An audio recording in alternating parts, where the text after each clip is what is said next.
আবেগ প্রকাশ করে সিমোপাথি পাওয়া যায়, ভালোবাসা না।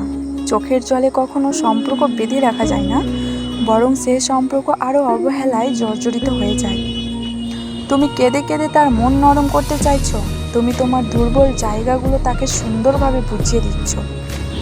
আত্মসম্মান বোধটাকে গলা টিপে মেরে ফেলেছো শুধু তার কারণে। তুমি ভাবছো একদিন হয়তো সে তোমার এই বোকা বোকা অনুভূতিগুলো বুঝবে, একদিন হয়তো সে আবার আগের মতো হয়ে যাবে। তাই তো এত এত অপমানের পরেও তুমি তাকেই ফিরে পেতে চাইছো। তোমার এই ভালোবাসাময় ব্যাপারগুলো তার কাছে নিতান্তই সস্তা আবেগ। তুমি যতই না খেয়ে থাকো, যতই হাত কাটো, যতই কেঁদে কেঁদে গাল লাল করে ফেলো, তাতে তার কিছুই আসে যায় না। বিশ্বাস করো, সে কখনো তোমার এই অনুভূতিগুলো বুঝবে না, কখনোই না।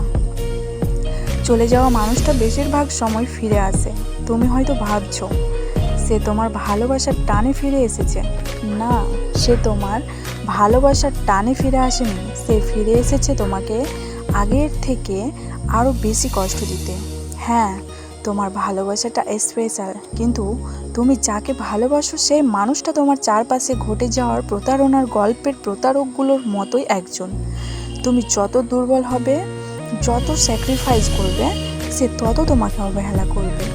তার দেওয়া প্রতিটা কষ্ট নীরবে মেনে নিয়ে তুমি তার সমপ্রার্থীভাবে ভালোবাসা না।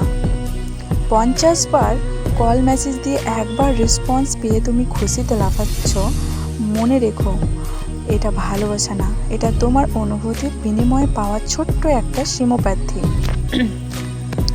এক সময় বারবার চেষ্টা করেও তার সাথে কথা বলতে পারবে না।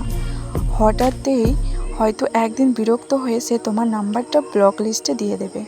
তুমি সেদিন চিৎকার করেও কাঁদতে পারবে না, দুমড়ে মুচড়ে ভিতরে ভিতরে শেষ হয়ে যাবে। তাতেও তার কিছু আসবে